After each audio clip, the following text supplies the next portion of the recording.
베드로 후서를 보겠습니다.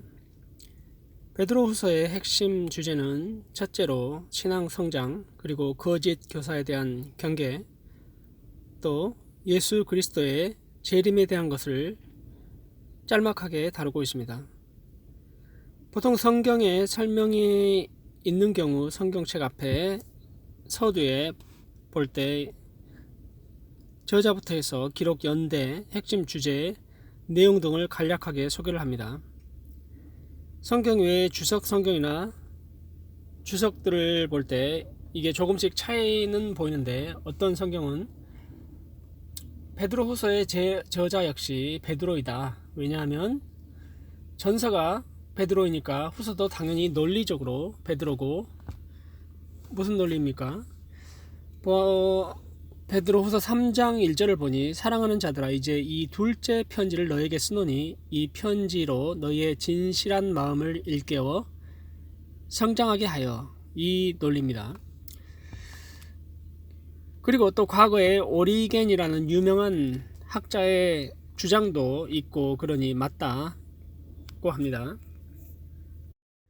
그런데 또 다른 주석의 저자는 100년 후에 베드로의 제자가 이름을 빌려서 베드로 사도의 권위를 가지고 빌었어야 말을 들을 거 아니냐 해서 썼다고 하는 이런 주장도 있고, 여러 가지 얘기가 있습니다.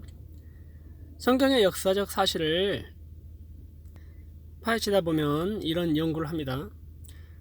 처음에 신약 개론 숙제에 제가 이런 거에 대해서 뭐가 중요하냐, 내가 알 바 아니다 이렇게 썼더니 아주 오래 전입니다만 교수님이 중요하다 코멘트를 남겼습니다. 중요한가 봅니다. 그죠? 중요하죠. 어떤 목사님은 신학을 공부하고도 고고학이나 성경 역사에 관련된 학문을 일반 대학에서 연구하는 걸 봤습니다. 뭐 다 받은 은사대로 하는 거겠죠. 저 같은 경우는 공부는 은사는 아니지만 좋아는 하는 것 같습니다. 저의 경우는 심리학에 앞으로 이제 좀 관심을 갖고 싶은데, 요즘 같은 정신적 건강을 중요하게 생각하는 시대에 맞기도 한 것 같습니다. 이 모양 저 모양으로 다 필요하겠죠. 오늘 신문에 보니 가톨릭 교회가 아동 학대를 좀 1950년대부터 했다는 내용을 발표를 했습니다. 뭐 다 아시겠죠. 보통 이런저런 내용이잖아요. 우리도 마찬가지죠. 정신이 좀 혼란합니다. 예수 그리스도의 보혈만이 회복할 줄로 믿습니다. 베드로 후서 1장 1절입니다. 예수 그리스도의 종이며 사도인 시몬 베드로는 우리 하나님과 구주 예수 그리스도의 의를 힘입어 동일하게 보배로운 믿음을 우리 함께 받은 자들에게 편지하노니, 하나님과 우리 주 예수를 알므로 은혜와 평강이 더욱 많을지어다. 이 더욱 많다는 표현이 성경에서부터이네요. 다다익선입니다. 은혜와 평강은 많으면 많을수록 좋다는 얘기겠죠. 예수 그리스도를 알므로, 예수를 어떻게 알 수 있습니까? 만나봐야 알 수 있습니다. 대화해봐야 알 수 있습니다. 존 파이퍼 목사님이 그래요. 성경도 안 읽으면서 신앙생활 한다, 그 신앙을 신뢰할 수 없다라고까지 얘기합니다. 기본은 성경에 신앙이 기초를 해야 한다는 거겠죠. 그리고 또 뭐가 중요합니까? 당연히 기도, 소통이죠. 그리고 또 말씀을 살아가는 거겠죠. 가장 중요한 것은 그게 바로 예수를 안다입니다. 귀신은 조금 알아도 말씀을 살아가지는 않죠. 아버지의 뜻을 행하지는 않습니다. 반대로 합니다. 우리도 가끔 혼미케 하는 영에 휘둘리기도 합니다. 그래서 항상 깨어 있어야 합니다. 요즘 제 페이스북에 어떤 목사님인데 자꾸 술병을 올리는 것 같아요. 문화적인 차이다 해서 술에 대해 관대한 문화권이기도 하죠. 성경은 뭐라 합니까? 술 취하지 말라. 이는 방탕한 것이니 오직 성령의 충만함을 받으라. 우리가 주 예수의 영에 취할 때 은혜와 평강이 더욱 많을 줄 믿습니다. 1절을 다시 잠깐 봅니다. 저자는 예수 그리스도의 종이라고 했습니다. 우리도 주의 종이라고 합니다. 주의 친구이기도 하죠. 여기서는 종의 모습으로 오신 주님을 따라 제자들도 똑같이 예수 그리스도의 종이라고 했습니다. 중요한 개념입니다. 이 세상을 싸워서 이제 정복하려 하면 종의 모습이 아니죠. 총칼이라도 들고 경쟁에서 이겨야 하는 이 시대에 밟고 올라가서 다른 사람을 떨궈야 하는 게 세상의 원리이고 방법이지만 예수님께 종이고 섬겨야 할 이웃에게도 종이 되는 것입니다. 세상은 우리의 착한 행실을 보고 또 감동해서 나도 저 하나님 믿고 싶다 하지 않습니까? 전도에 미련한 것 한참 잘 해야 하고 해산의 고통이라고까지 표현합니다. 주님이 꼬꾸라뜨리지 않는 한요 그렇게 전도가 되어주죠. 몇 년 전 사실 사촌 여동생이 자기도 교회에 나가고 싶다고 하는 그런 말을 들었어요. 어떻게 해서 그런 생각을 갖게 됐냐고 물어봤습니다. 고등학교 때 미션 스쿨에서의 기억이 너무 좋았더라고 해요. 말이 필요 없는 겁니다. 전에 제가 얘기했던 것 같은데 그러죠. 3절입니다. 그의 기이한 능력으로 생명과 경건에 속한 모든 것을 우리에게 주셨으니 이는 자기의 영광과 덕으로서 우리를 부르신 이를 알므로 말미암으니라 했습니다. 모든 것 그리스도 예수로 모자라지 않습니다. 차고도 넘치지 않습니까? 그때 당시 이단자들이 나타나서 새 것을 말하고 과거에 무엇인가 모자라는 것이 있는 듯 말한다는 것은 말이 안 된다는 것을 강조하기도 하는 구절입니다. 요즘도 그렇죠. 이런 사람들이 나타납니다. 새로운 지식이 있다. 한 번도 못 들어봤지 하면서 접근을 합니다. 혹하기가 쉽습니다. 바울 사도는 너에게 반복하는 것이 거듭 말하는 것이 안전하다라고까지도 얘기하는 그 말씀에 그게 그러한 이단자들을 두고 안전하다는 그런 표현까지 합니다. 마치 부모의 잔소리 같은 건가요? 그렇습니다. 영광과 덕이라는 말이 나오는데 그 당시에도 사회뿐만 아니라 기독교마저도 도덕적으로 부패했다고 합니다. 특히 영지주의적인 요소들이 있었어요. 도덕을 무시하는 경향이 있었습니다. 영지주의는 영의 구원만을 주장하고 도덕 같은 거는 중요하지 않다. 육체는 중요하지 않다.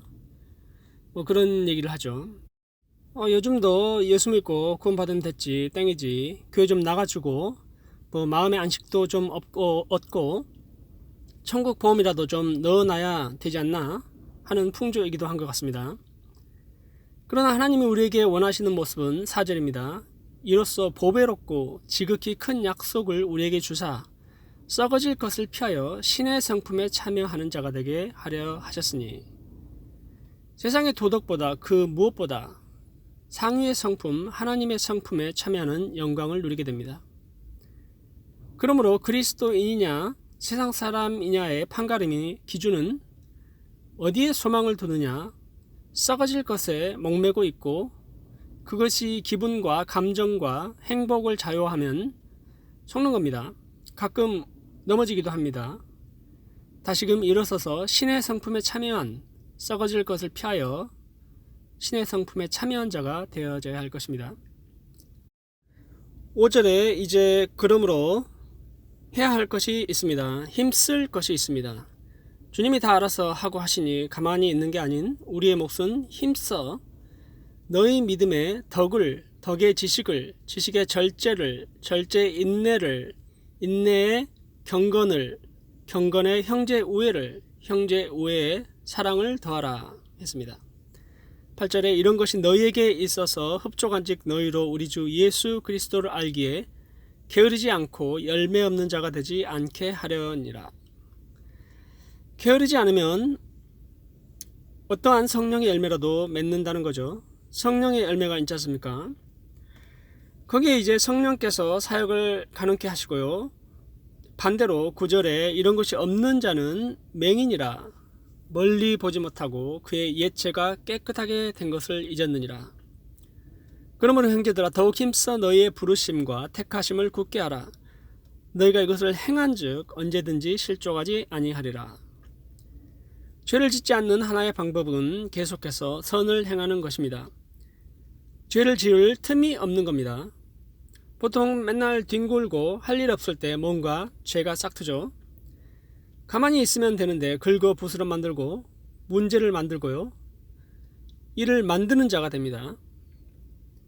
불필요한 일들을 만들죠. 결론적으로 11절에 이같이 하면 우리 주 곧 구주 예수 그리스도의 영원한 나라에 들어감을 넉넉히 너에게 주시리라 했습니다. 예나 지금이나 교회 안에서 소란스럽게 하는 게 있었습니다. 어떤 면에서 불신자의 도덕성보다 더 못하는 신세로 전락하게 되어버린 꼴이 나오는 겁니다. 신자인지 불신자인지 구분 못할 정도로 되면은 이제 참 곤란한 상황이 오는 거죠. 이제 이 위의 덕목들은 부리신 자녀, 택하신 자녀에게 자연스럽게 마땅히 나오는 덕목입니다. 예수를 알면 알수록 그렇습니다. 원수까지도 사랑할 수 있는 그 덕목, 세상의 모든 덕을 초월하는 신의 상품에 참여하는 덕목입니다. 마지막으로 이제 12절에 보면 신자라도 어떻습니까? 진리에 서 있으나 우리가 알고 있으나 저자는 너에게 항상 생각나게 하려 하노라 합니다. 우리도 항상 매일매일 영의 양식을 접하는 거가 어떤 겁니까? 아차하는 때가 있다는 겁니다. 생각나게 말씀과 함께 나의 성품이, 인품이 어떤 공격으로부터 지켜져야 한다는 것을 강조합니다. 그리하여 그 어떤 도덕 기준을 뛰어넘는 하나님 닮은 예수 찬양교회, 세상을 종의 모습으로 뒤엎는 주의 백성 되길 소망하며 기도드리겠습니다. 사랑해 주님, 예수 믿고 그냥 살아가는 것만이 아닌 힘써서 지켜나갈, 싸워나갈 부분이 있다는 걸 발견합니다. 날마다 일용할 양식을, 영육간의 양식을 먹이시고 빚어가는 주님, 행하여 완전한 모든 자 되게 하옵소서. 예수님 이름으로 기도드립니다. 아멘.